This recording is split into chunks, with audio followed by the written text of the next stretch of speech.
Welcome back, ladies and gentlemen, to Tom Colohue's YouTube. I need a name. I need to think of a name at some point. Shows how much effort I'm putting into this so far and just sort of riding the train. Today I'm doing a TLC preview, running through all the matches, giving you quick predictions and news. If you like it, please click like or recommend it to people, share whatever happens on YouTube. I would be most grateful. I'm hopefully going to try looking into live streaming at some point soon. Still quite nervous about having my face out there quite as much as it is, but it's out there now.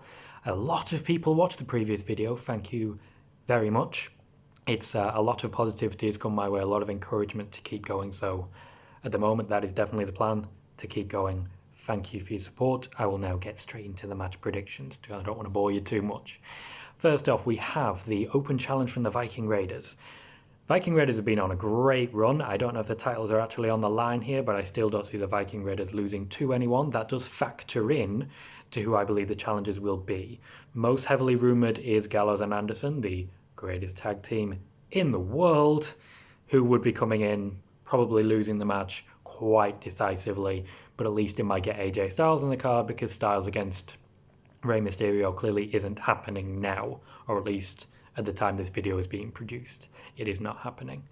So I'm suspecting it'll be the OC. The Street Profits recently lost to the Viking Raiders. I don't think they can really afford many more losses, given that they've lost a lot of momentum, unfortunately. The Usos are due back soon. They have a limited term contract whereby they only have to work so many dates. So you often get quite large patches where they and Naomi are missing in action. Last year it was just after WrestleMania, for example. We didn't see them for a long time. So while there are a lot of rumours that they're out for, let's say, personal issues, to my knowledge that is not actually the case. It is near the end of the year, and similar to what I believe Daniel Bryan's contract is, they have time off in their contract and they haven't had much of it. So we are where we are. The Usos are expected back soon, at least around Rumble time, in the push towards WrestleMania, where they will undoubtedly have a presence, given their name factor alone. Moving forward, we have Aleister Black against Buddy Murphy. This I am very excited for. Most people who follow me know that the actual wrestling content isn't the first and foremost of the visual entertainment that I enjoy. I like the storylines, I like the bombastic nature of things, but yeah, I like the idea of this match. I'm a big fan of Buddy Murphy. I enjoyed his feuds, particularly with Ali on 205. He hasn't had many chances recently, but this should hopefully turn that tide, even though I do suspect he's going to lose. Aleister Black is still looking to be getting a very strong push going forwards. I do think it won't be too long before we see Black taking on people like Bray Wyatt, although a black mask kick to that mask might not be the best idea. It's not an easy phrase to say. Please don't judge me. I know you're going to judge me. I'm just going to take it. Next match we have in my rundown, Roman Reigns against Baron Corbin in a tables match. Obviously, there is a lot going on here. Dolph Ziggler could get involved. Bobby Roode could not get involved. He has, of course, been suspended as a violation of the wellness policy. It's been a while since we've had a violation of the wellness policy. The last one I can remember is Roman Reigns himself. So it shouldn't have too much of an impact on Bobby Roode's career. Yes, I'm not editing this video, I'm just putting it up as it is. Hopefully you don't judge me too much once again. I flub, it happens. I have a bad history when it comes to betting against Roman Reigns. There are times when I say, okay, Roman can afford this loss, he still ends up winning. There are times when I say, oh, Roman's opponent could really push on from this, and he still ends up winning. So I'm just going to go with Roman Reigns for this one. Hedge your bets, take your chances. It's Roman Reigns, isn't it? You can't really bet against the man. Next up, we have finally the match between Bobby Lashley and Rusev. It has been a long time coming. They are finally going to get hands on each other with a ring bell ringing beforehand. That should change everything. It won't change everything. Neither man has allies beyond Lana, and I don't think she'll be too much of a factor in this match. Certainly she may be a distraction, but these two men are literally going to go to war, and I'm very excited for it. Bobby Lashley had a last man standing match with Braun Strowman at SummerSlam. I love a good war. I just do, and both of these can really go for it. Thinking back to Rusev's matches with John Cena, I wish this was a last man standing match, and that's one of the many reasons I think this feud will stay in place. It will continue, and as such I think Lashley's going to win this one, with Rusev eventually getting the win, probably in February depending on WrestleMania plans.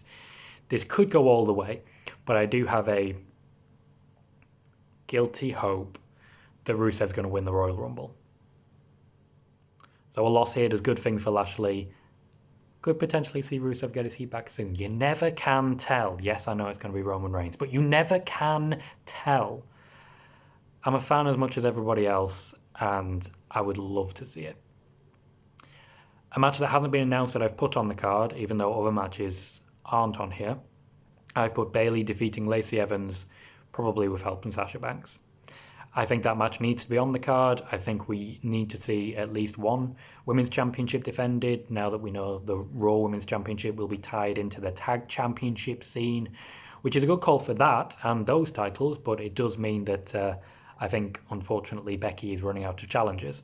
With Bayley, she is on a hot run. She needs to keep that going. Lacey Evans has just started what I think will be one of the hottest face turns we're going to see in a long time. Lacey Evans, former Marine, mother, built like that. She has a lot of muscle behind her, so I feel she'll be very impressive when she's got to her face offense. I think she's going to get a great face push. I think she's going to get a lot of heat behind her. She can really talk. And I think it's good to get her in moments like this, which is why I think Sasha Banks will be involved to help ensure Bayley the victory. Moving on. We have Bray Wyatt defeating The Miz. Bray Wyatt, not The Fiend. This one could really go in any direction. It's non-title, it's not The Fiend. And I did say after the Survivor Series recap, I was getting a little bored with the Bray Wyatt formula. This I know is a little bit unpopular because The Fiend is such a hot commodity, but it is a change to the formula. I welcome it. I'm interested to see what they do with it. And I think The Miz could do with a lot more matches on pay-per-views. He was in a huge storyline coming into WrestleMania this year with Shane McMahon. He was on the cusp and a rise of a great face turn, and he's done nothing since. He's done absolutely nothing since. He's occasionally been wheeled out. He's swapped again from Raw to SmackDown. As with every single draft so far, it's like nobody knows what to do with him. And we've reached a point now where nothing is being done with The Miz. It's a real shame. He could be used in pretty much any storyline. He could be used against anyone. He showed against, even with like part-time storylines that emerged, the first Survivor Series of the brand split when he was against Baron Corbin. That was such a good little storyline told almost entirely in selfie video. It's, well, like this. The Miz could do a whole lot more. I think he's been wasted, and I really hope he gets back on track as we get into the new year. Bray Wyatt's obviously beating him, though. And finally, in what I think will be the main event, in what it's been suggested to me that will be the main event, much like the Women's Triple Threat was suggested to me at Survivor Series, we have Asuka and Kairi Sane, the Women's Tag Team Champions, taking on Charlotte Flair and Becky Lynch, who is the Raw Women's Champion.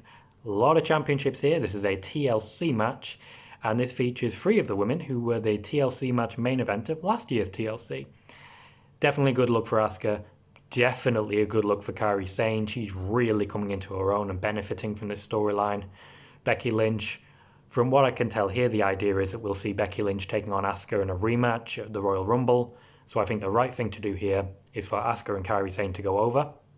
We don't want the championships, the tag championships, being carried by Charlotte and Becky Lynch going into the Rumble, unless the plan is that we're going to have Charlotte win the Rumble and we'll see Charlotte versus Becky at WrestleMania still as champions. I doubt that's going to be the case. I do suspect, given everything that's happened recently, Shayna Baszler is the favourite for the Royal Rumble, though that's a storyline that could potentially be written on the Raw after the Royal Rumble, so Sasha Banks makes the most sense for me as a Rumble winner. Just given that that would be a surprise, much like when Randy Orton won and he was still in the tag team with Bray Wyatt. I like those surprises. You can probably tell that I like when we have sort of surprise winners. There hasn't been much given away. I think storylines are already in place. But yeah, it's probably going to be Roman and Baszler, isn't it? Let's be fair.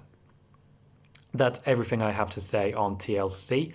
I will be watching, I will be live tweeting. If you follow me at Colohue, that's Colohue. And there is some links down in the description to what I am working on at the moment, and working on with a few friends of mine, a few podcasts, a few ideas, if you're interested in that. Thanks for watching. Please do click like and share. I got a great reception last time, so I just want to say thank you to everyone who does watch. It's definitely very encouraging. I probably will continue with this, and you will probably get a TLC reaction video just like you did with War Games and just like you did with Survivor Series. Thank you very much. Goodbye.